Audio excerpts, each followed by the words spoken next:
लक्ष्मी का अपने घर में पूरा दबदबा था। हिटलर की तरह वो सारा काम अपने पति और बेटे से करवाती।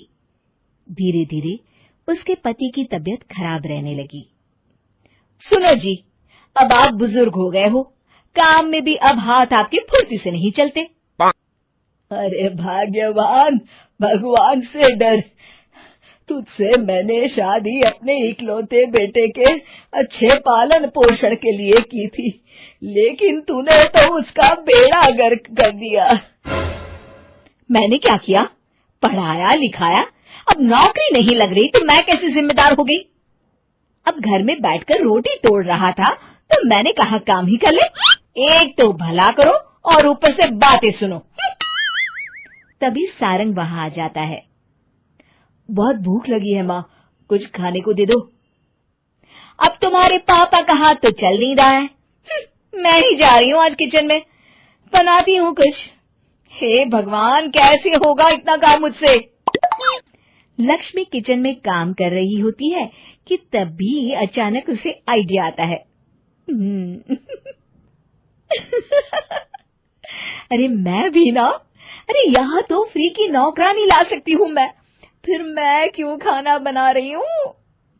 उस दिन लक्ष्मी सारंग की पसंद का खाना बनाती है और बैठकर उसे बड़े ही प्यार से खिलाती है। खा ले बेटा, खा ले, पेट भर के खा ले। अरे रुक, मैं तेरे लिए ना गर्मा गर्म रोटियां लाती हूँ। सारंग और उसके पिता एक दूसरे की ओर बड़े ही हैरानी से देखते हैं। बेटा सारंग, जरूर दाल में कुछ काला है, वरना ये औरत तो हमें बासी खाना भी सुकून से ना खाने दे। सुनील की बात लक्ष्मी सुन लेती है और जोर जोर से चिल्लाने लगती है। अरे हाँ, भलाई का तो जमाना ही नहीं रहा। एक तो आग में खुद को जलाकर तुम लोगों के लिए खाना बना रही हूँ और ऊपर से तुम्हें दाल काली लग रही है। अरे माँ, पिताजी का ये मतलब नहीं था, तुम बुरा मत मानो। अरे हाँ बेटा, तू कहता है तो मान लेती हूँ। लक्ष्मी सारंग के पास बड़े ही प्यार से बैठ जाती है और फिर कहती है, बेटा मैंने ना तेरी शादी करने की सोच ली है। अब तेरे पिताजी के हाथ भी नहीं चलते, तो सोच रही हूँ तेरे लिए बीवी ले आऊं। अब पता नहीं ना मैं भी कब मर जाऊं। अब ऐसे भाग्य भी कहाँ है हमारे। क्या कहा? अरे हाँ, तुम तो चाहते ही हो कि मैं मर जाऊं, लेकिन मैं अपनी प्यारी बहू का चेहरा देखे बिना नहीं मरूंगी। हाँ माँ, शादी तो मैं कर लूं, लेकिन मैं नौकरी नहीं करता, फिर कोई क्यों देगा मुझे अपनी बेटी? अरे क्यों नहीं देगा बेटी? इतना बड़ा घर, खेल खलियान है, किस चीज की कमी है हमारे पास? जो आएगी राज करेगी, राज। हम तो ना कर पाए राज, ये बोलो कि एक और नौकर तुम्हारे पास आ जाएगा। मैं कहती हूँ चुप हो जाओ। अरे खुद के घर का खाना बनाएगी तो क्या नौकरानी हो जाएगी?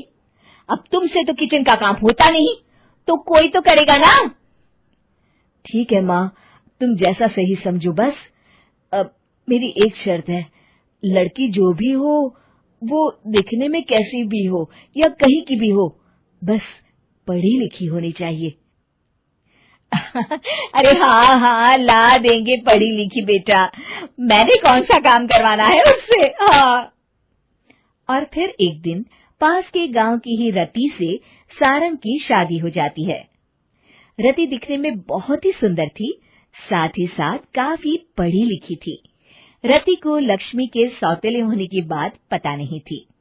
शुरू में जब रति ने सारंग को घर का काम करते देखा तो हैरान रह गई। अरे ये तो अच्छी बात है कि आप घर का काम करते हैं, लेकिन मैं तो घर में ही हूं ना, आप क्यों कर रहे हैं जी?